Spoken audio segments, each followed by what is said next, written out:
সম্মানিত আজকে সবার সুনামধন্য সভাপতি সাহেব, বিশেষ করে এই 2 দিন ব্যাপী তাফসীরুল কোরআন মাহফিলের সঞ্চালক আমাদের সকলের প্রিয় জনাব হযরত মাওলানা গিয়াসউদ্দিন সাহেব, সামনভূমিষ্ঠ জ্ঞান পিপাসু দিনদার ইমানদার আল্লাহওয়ালা বজির ও ভাইরা, আল্লাহ সুবহানাহু ওয়া তাআলার প্রতি প্রশংসা যে আল্লাহ আমাদেরকে দুনিয়ার সমস্ত কর্ম থেকে দূরে রেখে তার পুত পবিত্র ধর্মসভায় বসার মতো, শোনার মতো, বলার মতো যে আল্লাহ সুযোগ করে দিয়েছেন, সেই মহান স্রষ্টার প্রতি শুকর আদায় করি। সবাই সমস্বরে, ভক্তি ভরে, প্রাণ ভরে উচ্চ আওয়াজে বলি আলহামদুলিল্লাহ। তারপরেই জানাই সৈয়দুল মুরসালিন, সৈয়দুল কাউনাইন জনাব মুহাম্মদুর রাসূলুল্লাহ, সকলে বলুন সাল্লাল্লাহু আলাইহি সাল্লাম, তানার প্রতি অগণিত দরুদ ও সালাম বর্ষিত হোক। সকলে বলুন আল্লাহুম্মা আমিন। ভাইরা আমার, মাগরিব নামাজ আনতে বিশেষ করে আমাদের গাঁয়ের প্রখ্যাত আলেমে দ্বীন জনাব হাফেজ মাওলানা মোহতারাম আব্দুল ওয়াদুদ সাহেব, তিনি আপনাদের কাছে স্বল্প সময়ের জন্য কিছু আলোচনা রাখলেন। আমি গুনাহগার, আপনাদের গাঁয়েরই সন্তান, স্বল্প কিছু আলোচনা আপনাদের কাছে রেখে আমি গুনাহগার বিদায় হব। আল্লাহ রাব্বুল আলামিনের উপরে আমরা যদি শুকর আদায় করি তারপরেও শেষ করতে পারবো না। আল্লাহ রাব্বুল আলামিন আমাদেরকে বাঁচিয়ে রেখেছেন, সুস্থ রেখেছেন, সবল রেখেছেন, ভালো রেখেছেন। করোনা নামক মহামারী থেকে আল্লাহ আমাদেরকে হেফাজত করেছেন। আমাদের মতো অনেক মানুষ তারা বিজ্যোতির আলোতে মৃত্যু হয়েছে। কত মানুষের মৃত্যু হচ্ছে, রাস্তাঘাটে কুকুর ছাগলের মতো মৃত্যু হচ্ছে। আল্লাহ রাব্বুল আলামিন তা থেকে আমাদেরকে হেফাজত রেখেছেন। আল্লাহ রাব্বুল আলামিনের কাছে এই জন্যে আমরা শুকর আদায় করে করেও শেষ করতে পারবো না। আসুন, স্বল্প সময় যখন পেয়েছি, সুযোগ পেয়েছি, মৌকা পেয়েছি, আসুন আমরা আমাদের আলোচনার প্রারম্ভে মহান রব্বুল আলামিনের প্রতি আরও একবার শুকর আদায় করি। সবাই প্রাণ ভরে উচ্চ আওয়াজে বলি আলহামদুলিল্লাহ। এটা সবাই মিলে বলুন আলহামদুলিল্লাহ। আল্লাহ রাব্বুল আলামিন কোরআন শরীফের ভিতরে 114টি সূরার প্রথম অংশে সূরাতুল ফাতিহার যা প্রথম আয়াত, আল্লাহ রাব্বুল আলামিন ঘোষণা করলেন আলহামদুলিল্লাহি রাব্বিল আলামিন আর রহমানির রহিম মালিকি ইয়াউমিদ্দিন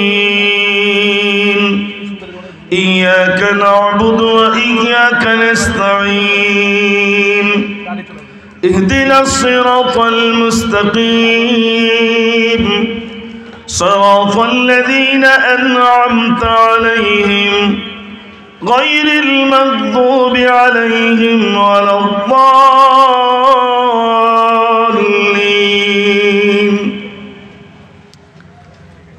আমিন।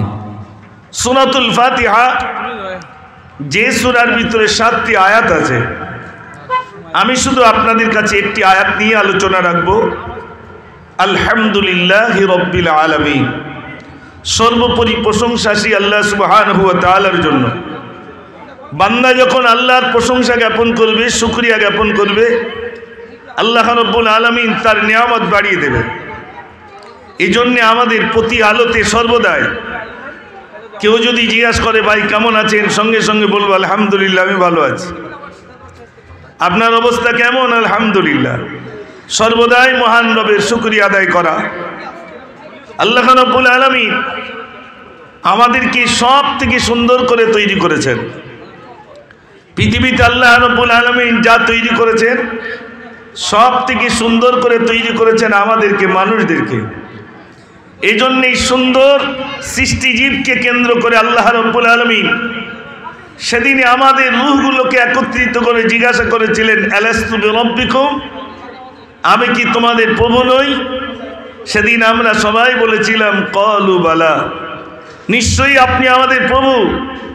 স্বীকার করেছিলাম সেখানে। দুনিয়ায় যখন এসেছি মহান রবকে ভুলে গেলাম।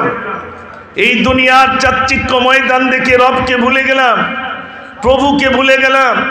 আল্লাহকে ভুলে গেলাম। আল্লাহ রাব্বুল আলামিন এজন্যই এই বান্দাদিকে প্রথমেই জিজ্ঞাসা করেছিলেন, আমি কি তোমাদের রব নই? আমরা স্বীকার করেছি। আল্লাহ জানেন যে আমার বান্দা দুনিয়ায় গেলে আমাকে ভুলে যাবে।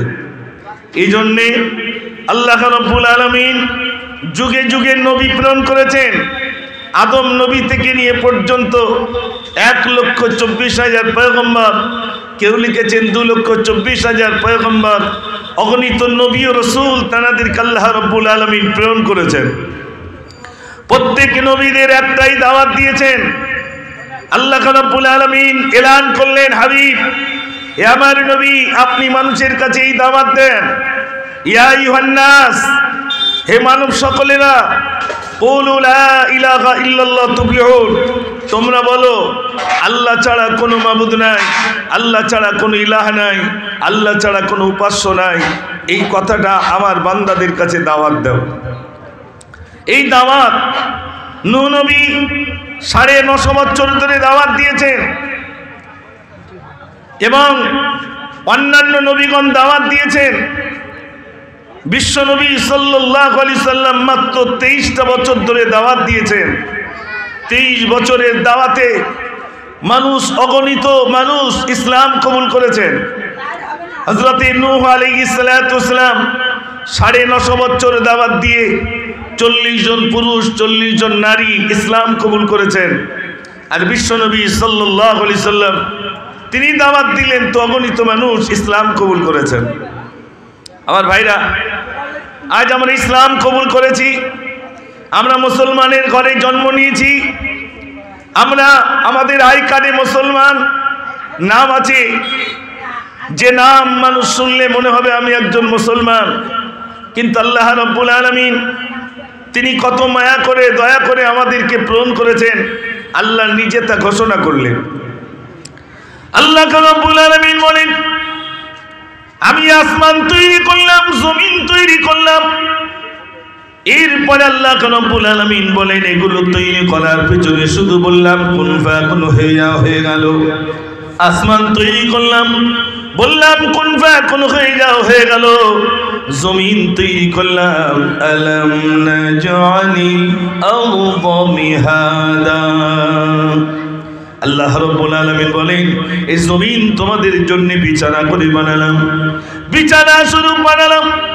জমিন বানালেন, পাহাড় বানালেন, গাছ গাছালি তরুলতা যা কিছু তৈরি করেছেন আল্লাহ রাব্বুল আলামিন বলেন, এগুলো তৈরি করার সময় শুধু বললাম কুন ফায়াকুন, হয়ে গেল। আল্লাহ রাব্বুল আলামিন বলেন, আমি যা কিছু তৈরি করেছি শুধু বলেছি কুন ফায়াকুন, হয়ে গেল। কিন্তু যখন মানুষ তৈরি করলাম, কুন ফায়াকুন দিয়ে তৈরি করি নাই, বরং আমার কুদরতি হাতে আমি আমার বান্দাদেরকে তৈরি করলাম। জোরে বলুন না সুবহানাল্লাহ। সব থেকে সুন্দর করে আল্লাহ রাব্বুল আলামিন আমাদেরকে সৃজন করেছেন, তৈরি করেছেন। ও ভাই আমার একটুখানি শুনুন, আল্লাহ রাব্বুল আলামিন সব থেকে সুন্দর করে তৈরি করেছেন। এরপরে আল্লাহ রাব্বুল আলামিন ঘোষণা করছেন, আল্লাযী খালাকাল মাউতা ওয়াল হায়াতা লিয়াবলুয়াকুম আইয়ুকুম আহসানু আমালা। আল্লাহ রাব্বুল আলামিন বলেন, আমি মৃত্যু দিলাম, হায়াত দিলাম, কে কেমন আমল করে আমার কাছে আসতে পারে। আল্লাহ রাব্বুল আলামিন বলেন, আমি মৃত্যু দিলাম আর হায়াত দিলাম, এই মাঝের যে সময়টাকে কেমন আমল করে আমার কাছে আসতে পারে। ও সোনার ভাইরা আমার, আল্লাহ রাব্বুল আলামিন তিনি প্রেরণ করেছে, আর নবীদেরকে আল্লাহ রাব্বুল আলামিন দাওয়াতের জন্য প্রেরণ করলেন।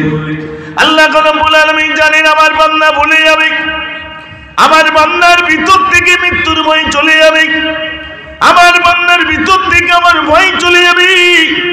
আমার বান্দা নাফরমানি করবে, আমার বান্দা অন্যায় কাজ করবে, আমার বান্দা মদ খাবে, আমার বান্দা জুয়া খেলবে, আল্লাহ এটা জানেন। ভাইরা আমার, এর জন্য আপনার সবাই শুনেছেন ইবলিস আল্লাহর কাছে বলেছিল, আল্লাহ তুমি আমাকে এমন ক্ষমতা দাও, তোমার বান্দাদেরকে আমি আমার দলভুক্ত করব। আল্লাহ রাব্বুল আলামিন কোরআন শরীফের ভিতরে বলেন, ইয়া আইয়ুহাল্লাযীনা আমানু দুখুলু ফিস-সিলমি কাফা ওয়ালা তাত্তাবিউ খুতুওয়াতিশ শাইতান। আল্লাহ রাব্বুল আলামিন বলেন, এই ইমানদারেরা তোমরা ইসলামের ভিতরে পরিপূর্ণ দাখিল হয়ে যাও। শয়তান তোমাদের প্রকাশ্য শত্রু, শয়তান তোমাদের প্রকাশ্য শত্রু। উপরে আসেন ভাইরা আমার, তো আমি আপনাদের কাছে বলছিলাম শয়তান প্রকাশ্য শত্রু। শয়তান সর্বদাই চেষ্টা করবে আমাদেরকে পথভ্রষ্ট করার জন্য। শয়তান আমাদেরকে নোংরা কাজে নিয়ে যাওয়ার জন্য সর্বদাই চেষ্টা করবে। আল্লাহ রাব্বুল আলামিন জানেন আমার বান্দা নোংরা কাজ করবে। শয়তান যখন বলল আল্লাহ তোমার বান্দাদেরকে আমার দলভুক্ত করব, আল্লাহ রাব্বুল আলামিন বললেন, এ আমার বান্দারে যত অন্যায় করো একবার তুমি খালেস দিলে যদি তওবা করো, আমি আল্লাহ রাব্বুল আলামিন তোমাদের জীবনের ত্রুটিগুলো আমি রাব্বুল আলামিন ক্ষমা করে দেব। ও ভাইরা আমার, বলছিলাম আল্লাহ রাব্বুল আলামিন বলেন মৃত্যু দিলাম, হায়াত দিলাম, কে কেমন আমল করে আমার কাছে আসতে পারে? আমল আমাদের কই? আমল আমাদের কোথায় গেল? আমাদের নামাজ নাই, আমাদের রোজা নাই, আমাদের দান নাই, আমাদের সাদকা নাই, আমাদের যাকাত নাই, বিশ্বনবী সাল্লাল্লাহু আলাইহি সাল্লামের সুন্নাহ আমাদের ভিতরে নাই। নাম শুনেছেন হযরত কুতুবউদ্দিন বখতিয়ার কাকি রহমাতুল্লাহ আলাইহি, হযরত কুতুবউদ্দিন কাকি রহমাতুল্লাহ আলাইহি ভাইরা আমার, জবরদস্ত আল্লাহর ওলি, জবরদস্ত আল্লাহর ওলি। তারা শিষ্যদেরকে ডেকে বললেন, আমার শিষ্যরা আমি তোমাদের কাছে একটা ওসিয়াত করে যাই। নিজের সন্তানদেরকেও ডাকলেন, লক্ষ লক্ষ তারার মুরিদ দিকে তিনি ডাকলেন, লক্ষ লক্ষ মুরিদদেরকে ডেকে তিনি ওসিয়াত করছেন, এ আমার শিষ্যরা শোনো, আমি একদিন ইন্তেকাল হয়ে যাব, আমি একদিন ইন্তেকাল হয়ে যাব, তবে আমার জানাজা কোনো আলেম পড়াবে না, কোনো মুফতি পড়াবে না, কোনো কারি পড়াবে না, কোনো মানুষই আমার জানাজা পড়াবে। সেটা আমি তোমাদের কাছে বলে দিই, আমার জানাজা ওই ব্যক্তি পড়াবে যার 4 গুণ বিশিষ্ট রয়েছে, যার ভিতরে 4টি গুণ রয়েছে। ওই মানুষটা কিন্তু আমার জানাজা নামাজ আদায় করবে। 4টি গুণ। ভাইরা আমার, হযরত কুতুবউদ্দিন কাকি রহমাতুল্লাহ আলাইহি বলেন, যার ভিতরে 4টি গুণ আছে ওই মানুষটা আমার জানাজা আদায় করবে। তার প্রথম নম্বর হলো, যার জীবনে বালিগ হওয়ার পর থেকে নিয়ে যে পর্যন্ত বেঁচে রইল, যে পর্যন্ত বেঁচে থাকবে, যার জীবনে কোনোদিন তাকবীর উলা ছাড়েনি, ওই মানুষটা আমার জানাজা নামাজ আদায় করবে। তাকবীর উলা মানে জানেন? ইমাম সাহেব যে বলবেন আল্লাহু আকবার, আপনাকেও বলতে হবে আল্লাহু আকবার। সানা পড়ার আগ ভিতর দিয়ে আপনাকে তাহরিমা বানতে হবে। কোনো নামাজ 5 ওয়াক্ত নামাজের ভিতরে তাকবীর উলা ছাড়েনি এইরকম ব্যক্তি আমার জানাজা পড়াবে। 1 নম্বর, 4 গুণের ভিতরে 1 নম্বর গুণ। দ্বিতীয় নম্বরের গুণের কথা বললেন, আমার জানাজা নামাজ ওই ব্যক্তি পড়াবে যার জীবনে তাহাজ্জুদের নামাজ কাজা হয় নাই, ওই ব্যক্তি আমার জানাজা নামাজ পড়াবে। 2 নম্বরের কথা বললেন। এবার 3 নম্বর গুণের কথা হযরত কুতুবউদ্দিন কাকি রহমাতুল্লাহ আলাইহি বলেন, তার 3য় নম্বর গুণ হবে, তার 3য় নম্বর গুণ হবে আসরের নামাজের সুন্নাত তার জীবনে কাজা হয় নাই, এমন ব্যক্তি আমার জানাজা নামাজ আদায় করবে। আসরের ফরজ না বলো সুন্নত, আমরা আসরের সুন্নতটা অনেকে ছেড়ে দিই, পড়ি না। হযরত কুতুবউদ্দিন কাকি রহমাতুল্লাহ আলাইহি বলেন, যার আসরের নামাজ কাজা হয়নি, আসরের সুন্নত নামাজ কাজা হয়নি, ওই ব্যক্তি আমার জানাজা পড়বে। 4 নম্বর গুণের কথা বললেন, ওই ব্যক্তি 4 নম্বর গুণের কথা বললেন। হযরত কুতুবউদ্দিন কাকি রহমাতুল্লাহ আলাইহি বলেন, 4 গুণ বিশিষ্ট। চতুর্থ নাম্বার হলো যে জীবনে বেগানা নারীর দিকে চোখ মেলে তাকায়নি, ইচ্ছাকৃত দেখেনি, অমন ব্যক্তি কিন্তু আমার জানাজা নামাজ আদায় করবে। শিষ্যরা তো অবাক, মুরিদ মুত্তাকিনরা অবাক, সর্বনাশ। এই 4 গুণ। প্রথম নম্বর গুণ কি বললে? জীবনের তকবির উলার সহিত, মানে কোনো নামাজ তকবির উলাবিহীন আদায় হয়নি, বরং প্রত্যেকটা নামাজ, যত ফরজ নামাজ আদায় করেছেন তকবির উলার সহিত পড়েছেন, এ নামাজ তকবির উলা ছাড়িনি, এরকম ব্যক্তি আমার জানাজা আদায় করবে। চিন্তা করতে পারেন 5 ওয়াক্ত নামাজের ভিতরে কত নামাজ ছেড়ে যাচ্ছে তার ঠিক নেই। আরে তকবির উলা ছাড়নেওয়ালা তাহলে দুনিয়ায় কি আছে? ভাইরা আমার, মুরিদ মুত্তাকিন না চিন্তিত হয়নি, আমাদের কত নামাজ ছেড়ে গেল, বালিগড়ের পর থেকে কত নামাজ চলে গেল। আর হুজুর ওসিয়াত করলেন আমার ওই ব্যক্তি জানাজা নামাজ আদায় করবে যে ব্যক্তির ভিতরেই 4টে গুণ থাকবে। ভাইরা আমার, শিষ্যরা চিন্তিত, হুজুর এমন কথা বললেন যা আমাদের ভিতরে এমন মানুষ খুঁজে পাওয়া যায় না। হযরতে কুতুবউদ্দিন কাকি রাহমাতুল্লাহ আলাইহি বলেন এই 4 গুণ বিশিষ্ট মানুষ ওই ব্যক্তি আমার জানাজা নামাজ আদায় করবে। আর যদি এই 4 গুণ বিশিষ্ট মানুষ যদি তোমাদের জীবনে না মেলে, আমাকে জানাজা নামাজ না আদায় করে বরং জানাজা নামাজ বিহীন আমাকে কবরস্থ করবে। এই 4 গুণ বিশিষ্ট মানুষ যদি থাকে তাহলে আমার জানাজা পড়াবে। আর এই 4 গুণ বিশিষ্ট মানুষ যদি না থাকে আমাকে ওইভাবে কবরস্থ করবে। ও সোনার ভাইরা, একটুখানি শুনুন। প্রথম নম্বর গুণের কথা জয়না বললেন, নামাজির কথা। ও সোনার ভাইরা, নামাজ বিশ্বনবী সাল্লাল্লাহু আলাইহি ওয়াসাল্লাম তার জীবনের শেষ কথা ছিল সালাত সালাত আকিমুস সালাত, নামাজ নামাজ নামাজ। আমাদের মার্কেটে আজান হয় তো মসজিদে যায় না, এটা আছে না? না, হিন্দু ভাইরা বলে তোমাদের মসজিদে আজান হচ্ছে যাবো না, তখন আমার অনেকগুলো ওজুনই তো ওই জন্য। হিন্দু ভাইরা বলে কি জানি তোমাদের উজু আছে কিনা, তো আমরা জানি না, নামাজ থেকে গাফিল হয়ে গেছে। ও ভাইরা আমার, একটুখানি শুনুন, বাড়ি তো নামাজ নাই। আল্লাহর নবী সাল্লাল্লাহু আলাইহি ওয়াসাল্লাম বলেন তোমাদের ঘরগুলোকে তোমরা মসজিদ বানাও, তোমাদের ঘরগুলোকে তোমরা মসজিদ বানাও। ঘরগুলোকে মসজিদ বানানোর অর্থ হলো বেশি বেশি নিজের বাড়িতে নফল নামাজ আদায় করা। যদি আপনি বাড়িতে বেশি বেশি করে নফল নামাজ আদায় করতে পারেন, আপনার সন্তানগুলো তেমনি নামাজ আদায় করবে। করবে না? করবে না? আর রাত দিন যদি মোবাইল ঠেলি, ছেলেও ঠেলবে, মেয়েও ঠেলবে, জানে মোবাইল ঠেলতে তো বাপ টেনশন নেই। রাত দিন বাড়িতে বেশি বেশি নফল নামাজ পড়বেন, মসজিদ বানাতে বলেছেন আল্লাহ রাসূল সাল্লাল্লাহু আলাইহি ওয়াসাল্লাম। অনেক পুরুষ নামাজ পড়ে কিন্তু বাড়িতে নিজের স্ত্রী পড়ে না, মেয়ে পড়ে না, নিজের সন্তানাদিরা পড়ে না। আর বাপ বলেও না যে তোমরা সব ওযু করে নামাজ আদায় করে নাও, নামাজবিহীন তোমাদের ভাত আমি খাবো না, এই কথা কেউ বলেও না। বৌমা বলে সবে এসে হবে না, আস্তে আস্তে, এরকম বলে না? বলে না। তবে নামাজ নাই, বাড়ির ভিতরে পরিবেশ নাই নামাজের।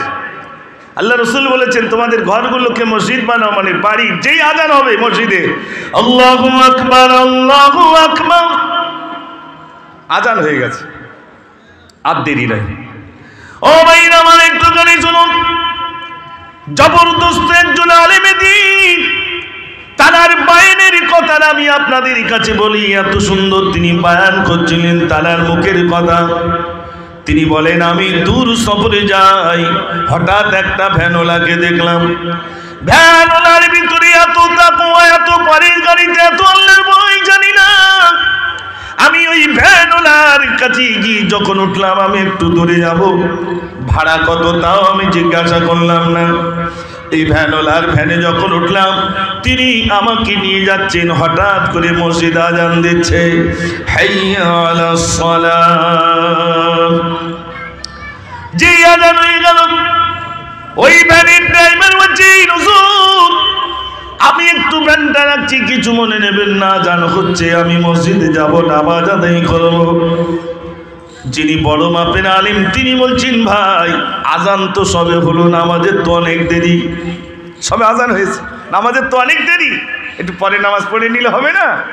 তো নামাজের সময় যখন হয়ে যাচ্ছে, আমি ওই গন্তব্যস্থানে গেলে হয়তো আমার নামাজ পূর্ণ পড়তে পারবো, অসুবিধে নেই।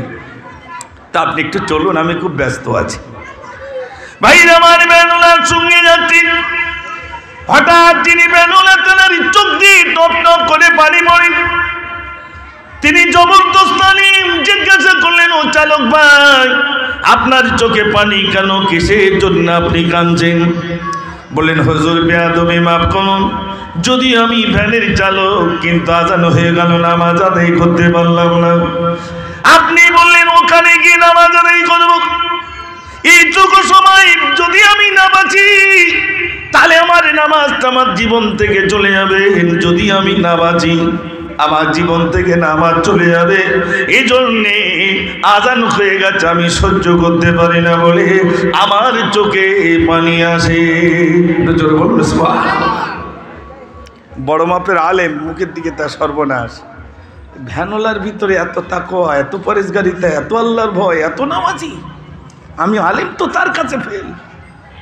আজান হয়ে গেছে, আমি আর দেরি করতে পারি না, আপনি একটু অপেক্ষা করুন, আমি নামাজটা পড়ে আসি। হুজুর সেখানে উত্তর দিলেন, এখন তো দেরি আছে, একটু সময় দেন। নামাজ আজান যখন হয় 15 মিনিট কি 20 মিনিট পরে নামাজ শুরু হয়। বলছেন, না, অতক্ষণ যদি আমি না বাঁচি, তাহলে আমার নামাজটা ছেড়ে যাবে, জীবন থেকে চলে যাবে। আল্লাহর কাছে আমি কি কৈফিয়ত দেব? যদিও তার জন্য মাফ হবে, তাও বলছেন ওই নামাজটা যদি আমি আদায় করতে পারি, তাহলে আমার আল্লাহর হুকুম পালন করা হলো, আমার ভাগ্যে বিরাট মাপের সওয়াব আল্লাহ রাব্বুল আলামিন দিয়ে দেবেন। একটু জোরে বলুন সুবহানাল্লাহ। ও ভাইরা আমার, আমি আপনাদের কাছে বলছিলাম, নামাজ আমাদের ভিতরে নাই। ছেলে নামাজ পড়ে না, বিবি নামাজ পড়ে না, বাড়ির কেউ নামাজ পড়ে না, ইচ্ছা মতো জীবনযাত্রা। না না না না, হযরতে কুতুবউদ্দিন কাকি রাহমাতুল্লাহ আলাইহি ওসিয়াত করলেন, আমার বাবারে, আমার জানাজা নামাজ ওই ব্যক্তি পড়াবে যার ভিতরে 4 গুণ রইল। না ছেলের কথা বললেন, না কোনো আলিমের কথা বললেন, না কোনো মুফতি সাহেবের কথা বললেন, কারোর কথা বললেন না। বললেন এই 4 গুণ যার ভিতরে রইল, উনি আবার নামাজ পড়াবেন, জানাজা নামাজ। আর যদি এই 4 গুণ বিশিষ্ট ওয়ালা না থাকে, তাহলে আমাকে ওইভাবেই কবরস্থ করবে, কিন্তু আমার জানাজা কেউ আদায় করবে না। আর ওসিয়াত যখন কারোর উপরে হবে, এখন এই ওসিয়াত মানা হচ্ছে ফরজ, মানতেই হবে। কেউ যদি বলে অমুক লোক আমার জানাজা নামাজ পড়াবে, তো মহল্লার ইমাম সাহেব আর পড়াবেন না, কেন ওই জানার উপরে ওসিয়াত করেছেন, ওনাকেই পড়াতে হবে, ওনাকেই পড়াতে হবে। বিরাট আইন এসেছে, শরিয়াতি আইন, যে ওসিয়াত একটা বিরাট জিনিস। তো কুতুবউদ্দিন কাকি রাহমাতুল্লাহ আলাইহি তো ওসিয়াত করলেন 4 গুণ। প্রথম গুণ কি বললাম? তাকবীর উলা, যার জীবনে ছাড়িনি। তাকবীর উলা, মদিনায় আপনার 40 ওয়াক্ত নামাজ পড়তে হয়। 40 ওয়াক্ত নামাজ, এই 40 ওয়াক্ত, এই জন্য 40-এর একটা গুণ আছে। 40-এর গুণ এটাই, যদি কোনো মানুষ তাকবীর উলার সহিত নামাজ আদায় করতে পারেন 40 দিন, আর সেখানে 40 ওয়াক্ত করা হয়েছে একটা কিয়াস করে, তো এই 40 ওয়াক্ত নামাজ যদি তাকবীর উলার সহিত কেউ আদায় করতে পারেন, তার প্রথম পুরস্কার, প্রথমে নাম আল্লাহ রাব্বুল আলামিন বলেন বিনা হিসাবে তার জান্নাত পেয়ে যাবেন। জোরে বলুন না সুবহানাল্লাহ। আল্লাহ নবী বলছে বিনা হিসাবে জান্নাত। তো বিনা হিসাবে জান্নাত 40 দিনের কথা। 40 আপনার 40 ওয়াক্ত নামাজ, ওটাকে কিয়াস করে আনা হয়েছে, যদি কিনা 40 ওয়াক্ত নামাজ তাকবীর উলার সহিত পড়া যায়। তা আল্লাহ রাব্বুল আলামিন যেন আমাদের সকলকে তাকবীর উলার সহিত নামাজ আদায় করার তৌফিক এনায়েত করেন। সবাই বলুন আমিন। তাকবীর উলা যদি না ছাড়ে, অর্থাৎ তাকবীর উলা যাতে আমার না জীবন থেকে সরে যায়, তার জন্যে আমাকে সর্বদাই অ্যাডভান্স তৈরি হতে হবে। খাওয়া একটু কম রাখতে হবে, বেশি বেশি খেলে হয়তো দেখা যাচ্ছে হঠাৎ আমার অজু ভেঙে গেল, আর ওদিকে আপনার মুয়াজ্জিন সাহেব ইকামত দিচ্ছেন, আল্লাহু আকবার আল্লাহু আকবার, এদিকে অজু করছে। আর আমাদের একটা রোগ আছে ভাই, আমাদের এলাকায় একটা রোগ, সেটা হলো নামাজের সময় দাঁড়ায়, তাই একটা পা থাকে উত্তর দিকে, একটা পা থাকে দক্ষিণ দিকে, থাকে না? থাকে না? দুটো পা দুদিকে এরকম রেখে দেয়, একটা উত্তরে একটা দক্ষিণে পা থাকে। আর নামাজ পড়ছি তা দুটো হাত কোনো রকমে রাখতে হয়, তাই রাখি, আর এদিক ওদিক শুধু তাকায়। কেরা কেরা এই দেখে নামাজের মধ্যে, দেখে না? দেখে না? অনেকেই দেখে নামাজের ভিতরে এদিক ওদিক দেখে, এখনো পর্যন্ত নামাজ পড়ছে। পিছনের দিক কেরা গলা হঠাৎ একটা নতুন আওয়াজ পেয়েছি, তাহলে কেরা একটু দেখে নেই যে এই যে এরকম, এটা নামাজ নয় ভাইরা। মানে নামাজ পড়েছেন, একটু গানে শুনুন। হযরত আলী রাদিয়াল্লাহু তাআলা নামাজ আদায় করে, বেঈমানেরা তীর মারলো, তীর এসে পায়ে গেঁথে গেল। হযরত আলী রাদিয়াল্লাহু তাআলা পায়ে যখন গেঁথে গেল, হযরত আলী রাদিয়াল্লাহু তাআলা নামাজ শেষে বললেন, আমার সঙ্গী সাথীরা তোমরা তীরটা বার করো। তীর বার করছেন, ব্যথা অনুভব করেন। হযরত আলী রাদিয়াল্লাহু তাআলা বলেন, আমাকে নামাজে দাঁড়াতে দাও, নামাজে দাঁড়াতে দাও। হযরত আলী রাদিয়াল্লাহু তাআলা নামাজে দাঁড়িয়ে গেলেন, আর সঙ্গী সাথীরা তীর বার করে নিলেন। হযরত আলী রাদিয়াল্লাহু তাআলা একটা বারের জন্য তিনি ও শব্দ করলেন না। জোরে বলুন সুবহানাল্লাহ। নামাজ আদায় করছেন, তীর বার করে নিচ্ছেন, একবারও ও শব্দ করছেন। এটা নামাজ। আমরা নামাজ পড়ছি, পাততলায় কটা বালি, দুই একজন মশা কামড়ালি তো জোরে জোরে বাড়ি মারে। আর নামাজ যদি ইমাম সাহেব একটু বড় কেরাত ধরে, দু একজন আর গলা কাকার দেয়, তার মানে অনেক লম্বা হয়ে যাচ্ছে, একটু ছোট করো। ঠিক বলছি না ভুল বলছি? গলা কাকার দেয়, তার মানে ইমাম সাহেব তোমার কেরাত লম্বা হয়ে যাচ্ছে। আহা, নামাজ। ও সোনার বাইনে ইমামে আযম আবু হানিফা রাহমাতুল্লাহ আলাইহি কিতাবের ভিতরে এসেছে, দৈনন্দিন 500 রাকাত নফল নামাজ আদায় করতেন, 500 রাকাত নফল নামাজ আদায় করতেন। আমরা 2 রাকাত নফল নামাজ আদায় করতে চাই না, তিনি দৈনন্দিন 500 রাকাত নফল নামাজ আদায় করেন। পাহাড় চূড়ায় নামাজ আদায় করতেন।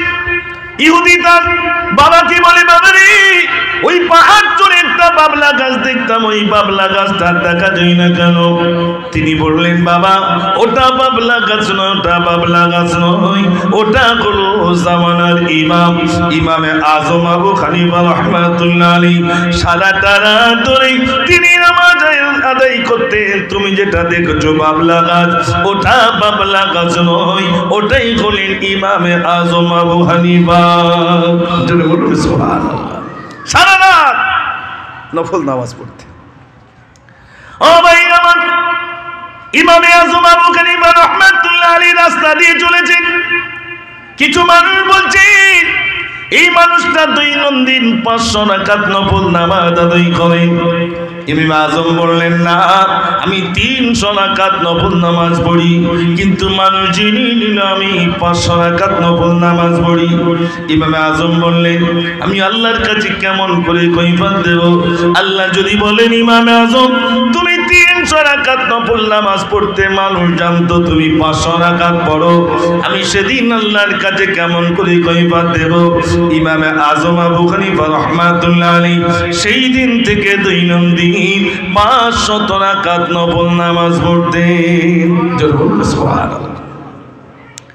ও ভাই আমার, ইমামে আযম আবু হানিফা রাহমাতুল্লাহ আলাইহি রাস্তা দিয়ে চলেছেন।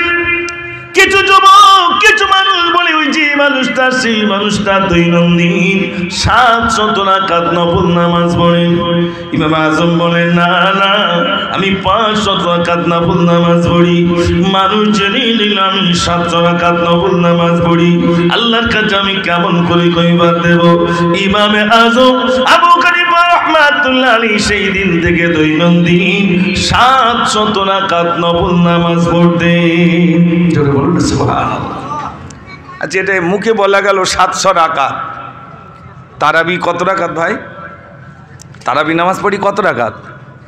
20 রাকাত। এমনি 20 রাকাত পড়ি, তো 20 রাকাত বেতেরগুলো বাদ, ওগুলো বাদ দিয়ে বলছি, শুধু তারাবি 20 রাকাত পড়ি, তাই যেন আমাদের হাঁটু কনকন করে, তারপরে মাজায় কত রকম রোগ আসে ভাই, পাত্তিস নেই। তো কী করে, কোন জায়গায় কম্পিউটার তারাবি হচ্ছে দেখ, সেই জায়গায় তাড়াতাড়ি করে বেরিয়ে দেয়। এরকম আছে না? নাই 10 মিনিটের মধ্যে নামাজ আপনার আধা ঘন্টার মধ্যে কমপ্লিট কোথায় হচ্ছে, তাই খুঁজে খুঁজে মার্কেট দেখে কোন জায়গাটায় তাড়াতাড়ি হচ্ছে সেই জায়গাটায় যায়। আছে না? না, প্রচুর মানুষ আছে। ও ভাই আমার, যার ভিতরে নামাজ নাই, কিছুই নাই। নামাজ নামাজ নামাজ। বিশ্বনবী সাল্লাল্লাহু আলাইহি ওয়াসাল্লামের শেষ ভাষণ হলো, শেষ কথাটা ছিল সালাত সালাত আকিমুস সালাত। নামাজ নামাজ নামাজ। যখন কোন মানুষ নামাজি হয়ে যায়, যার ভিতরে নামাজ রয়েছে তার ভিতরে সব রয়েছে। আল্লাহর ভয় থাকবে, নামাজ থাকলে তাকওয়া থাকবে, নামাজ থাকলে পরহেজগারিতা থাকবে। ও ভাইরা আমার, যার ভিতরে নামাজ নাই শয়তান তাকে দাগা বেঁধে রাখবে। এজন্যে হযরতে কুতুবউদ্দিন কাকি রাহমাতুল্লাহ আলাইহি বললেন, যার জীবনে তাকবীরে উলা ছাড়েনি ওই ব্যক্তি আমার জানাজা পড়াবে।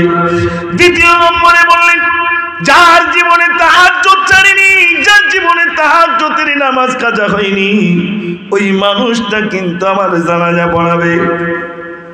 তাহাজ্জুদের নামাজ বেলা 12টার সময় পড়ে না কখন পড়তে হয় ভাই? হ্যাঁ হ্যাঁ, এশার পরে? এশার পড়তাও না, এশার পরে হয় না। হ্যাঁ, 12টা 11টার পরে কত এক ওয়াক্ত আসছে, তো তখন মানুষ ঘুমিয়ে আসছে। শেষের অংশে পড়াটা সবথেকে উত্তম, মানে ফজরের আগে। তাহলে ঘুম ভাঙাতে হবে কখন? ওর রাত 3টের দিকে। তা আমাদের ঘুম ভাঙে তো বেলা 10টার দিকে, তার আগে তো ঘুম আসে না। মানে ঘুম এই মোবাইলের জ্বালায় এখন আর কেউ ওই সকাল সকাল আর শুতে পারতেছে না। ঠিক বলছি না ভুল বলছি ভাই? মানে ইতি রাত পার হয়ে যাচ্ছে শুধু দেখতে দেখতে। তারপরে কি, তারপরে কি, তারপরে কি? আর এই যে পৃষ্ঠা উল্টো, এই পৃষ্ঠার কি শেষ আছে? একটু জোরে বলে না। সব পৃষ্ঠা শেষ আছে, তাই মোবাইলের পৃষ্ঠার শেষ নেই, শুধু ঠেলেই যাচ্ছে, রাত দিয়ে চলছে। তারপর কি, তারপর কি? হঠাৎ দেখছে মুয়াজ্জিন সাহেব বলছে আসসালাতু খায়রুম মিনান নাওম। এর মানে কি? রাত 10টার সময়, মানে বেলা 10টার সময় ওঠো, ঘুম থেকে নামাজ উঠতো, বেটা এইবার ঘুমোচ্ছে, আজান হয়েছে, সারা রাত চোখ মানে একদম ফুলি রয়েছে, ঘুম আসছে না, তো এবার ঘুম চেপে এসেছে। শয়তান বলছে এইবার কায়দা করে ঘুম, আজান হয়ে গেছে তো যেতে হবে না, কারণ ওর দলে তোর নিতে হবে নাকি? তাহলে নামাজ নাই। আজ বলুন, মিলাদ আশেপাশে যত জায়গায় হয় একটা মিলাদ বাদ দেবে না, সব মিলাদ শুনবে, তা নামাজ পড়বে না। লাভ হবে না লস হবে? একটু জোরে বলে। লস হবে। নামাজ নাই, কিচ্ছু নাই। আমাদের গ্রামে যে সমস্ত কাকারা আছেন ওনারা কি নামাজ পড়েন? পড়েন না, আর আমরা নামাজ পড়ি। তাহলে কাকাদের সঙ্গে আমার পার্থক্যটা কি? উনি বেনামাজি আর আমি নামাজি। তাহলে যিনি নামাজি আর যিনি বেনামাজি, পার্থক্য একটাই জায়গায়, সেটা হলো আমি নামাজ পড়ি, উনি নামাজ পড়েন না। এখন আমরা যারা নামাজ পড়ি না, কাকারাও নামাজ পড়েন না, ইনিও নামাজ পড়েন না, এই দুটোর মধ্যে আর পার্থক্য আছে না সমান? একটু জোরে বলেন। সমান। ওনার ভিতরে নামাজ নেই, আমার ভিতরে নামাজ নেই, তারপরে উনিও যা আমিও তাই, পার্থক্য কিছু রইল। উনি সকাল হলে চার দোকানে একটা, আমিও যাচ্ছি, উনিও রাস্তায় হাঁটছে, আমিও রাস্তায় হাঁটছি। উনিও দুটি উপার্জন করার জন্য ছুটছেন, আমি উপার্জন করার জন্য ছুটছি। ওনার ভিতরে যেমন আমিও তেমন। আমার ভিতরে আল্লাহর ভয় নেই, তাকওয়া নেই, পরহেজগারিতা নেই, খোদাভীরু নেই, ইখলাস নেই, নবীর সুন্নাহ নেই, কিচ্ছু নেই। ইচ্ছা মতো জীবনযাত্রা করছি, উনি যেমন আমি তেমন। এই জন্য আল্লাহ রাব্বুল আলামিন বলেন, ইয়া আইয়ুহাল্লাযীনা আমানুত্তাকুল্লাহা হাক্কা তুকাতিহি ওয়া লা তামুতুন্না ইল্লা ওয়া আনতুম মুসলিমুন। আল্লাহ রাব্বুল আলামিন বলেন, আমাকে ভয় করো ইমানদারেরা, ইমানদারেরা আমাকে ভয় করো, ভয় করার মতো ভয় করো। অতক্ষণ পর্যন্ত মৃত্যুবরণ করো না, যতক্ষণ পর্যন্ত প্রকৃত মুসলমান না হবে ততক্ষণ পর্যন্ত মৃত্যুবরণ করো না। ও সোনার ভাইরা আমার, হযরত কুতুবউদ্দিন কাকি রাহমাতুল্লাহ আলাইহি আবার বললেন, যার ভিতরে আসরের সুন্নাত নামাজ কাজা হয়নি, জীবনে এই 3 গুণের কথা বললেন। চতুর্থ নম্বরে বললেন, জীবনে কোনো বেগানা নারীর দিকে যে চোখ মেলে তাকায়নি ইচ্ছাকৃতভাবে, ওই মানুষ 4 গুণের বিশিষ্ট মানুষ আমার নামাজ আদায় করবে। 4 গুণের। ও ভাই আমার হযরত কুতুবউদ্দিন কাকি রাহমাতুল্লাহ আলাইহি কিছুদিন পরে ইন্তেকাল করলেন। ইন্তেকাল হয়ে গেল। হযরত কুতুবউদ্দিন কাকি রাহমাতুল্লাহ আলাইহির ওসিয়ত ছিল 4 গুণ বিশিষ্ট মানুষ আমার জানাজা পড়াবে। ভাই আমার সময় দেওয়া হলো বেলা 12টার সময়, কোনো মানুষ নাই, কে তারা জানাজা নামাজ পড়াবে? সবাই চিন্তিত। ফজরের নামাজ, কত ফরজ নামাজের আমার তাকবীরুল্লাহ ছেড়ে গেছে, কত তাহাজ্জুদ ছেড়ে গেছে, আসরের সুন্নাত কত আমার ছেড়ে গেছে, কত বেগানা নারীর দিকে আমি দেখেছি আমি আদায় করতে পারবো না। কেউ সেদিন আর দাঁড়াতে পারে না।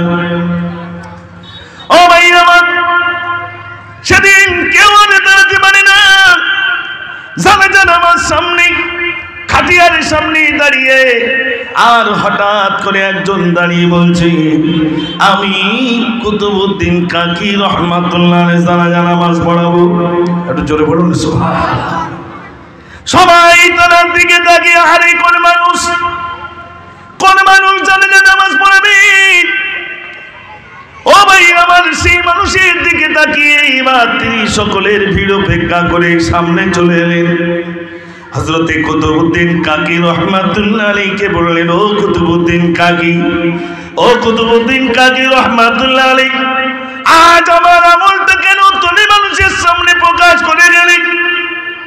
আজ আমার কেন আমলটা দুনিয়ার মানুষের কাছে তুমি প্রকাশ করলে? আমি গোপন রেখেছিলাম। আমার আমল দুনিয়ার কাউকে আমি জানাবো না। আজ তুমি কিসের জন্য আমার তুমি প্রকাশ করে গেলে? তুমি কেন এই 4 গুণের কথা বলেছিলে? তবে আমি জানাজা নামাজ পড়াবো। এ কুতুবউদ্দিন কাকি রাহমাতুল্লাহ আলাইহি, কাল কিয়ামতের দিনে, মুসিবতের দিনে যখন তুমি জান্নাতে চলে যাবে, ওই জান্নাতে যাওয়ার সময় আমাকেও তুমি দলভুক্ত করে নিয়ে যাবে। একটু জোরে বলুন সুবহানাল্লাহ।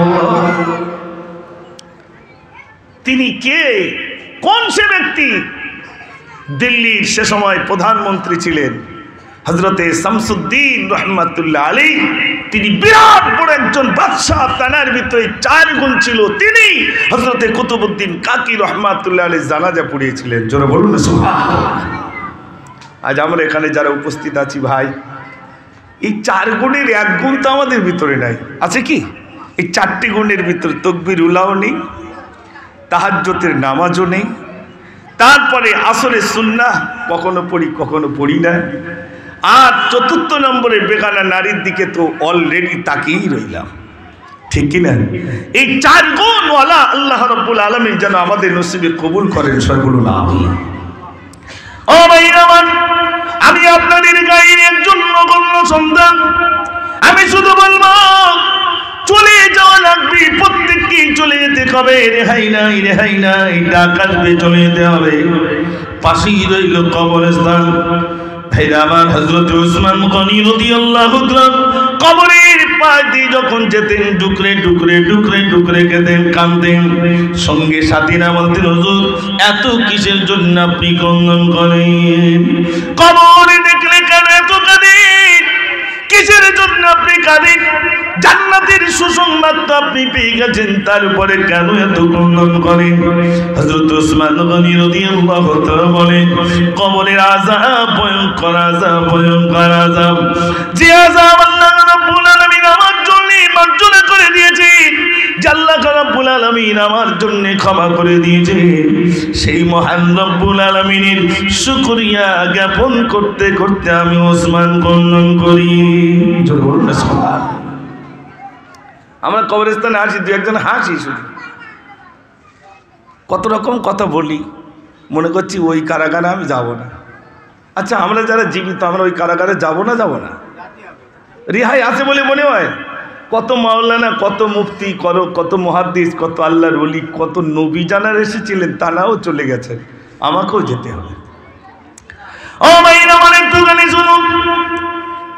হযরত ঈসা আলাইহিস সালাতু ওয়াস সালাম রাস্তা দিয়ে চলেন।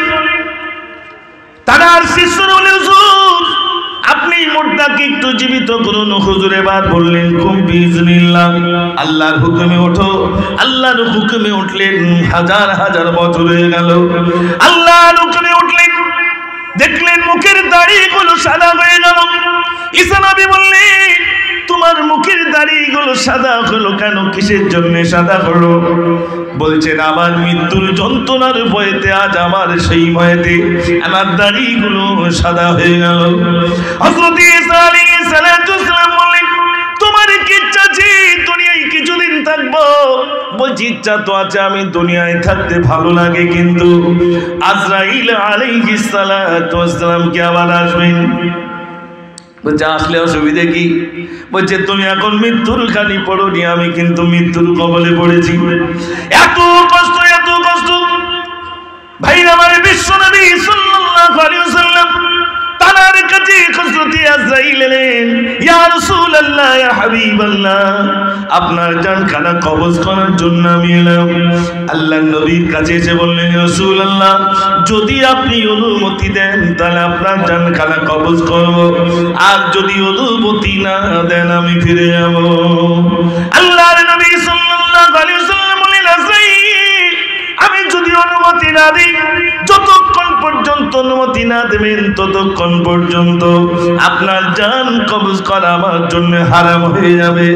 আল্লাহর নবী সাল্লাল্লাহু আলাইহি ওয়াসাল্লাম বললেন, আজরাইল, তুমি যত সৃষ্টি জীবের জান কবজ করো, ওই জান কবজ করার কষ্টটা আমাকে একটু অনুভব করাও। হযরত আজরাইল আলাইহিস সালাম বিশ্ব নবী সাল্লাল্লাহু আলাইহি ওয়াসাল্লামের বুকের উপরে যেই না হাত রাখলেন, নবীজি হাতটা সরিয়ে দিয়ে বলছেন, আজরাইল, আমি যেন অনুভব করলাম গোটা আসমান জমিন যেন আমার বুকের উপরে চাপিয়ে দেওয়া হলো।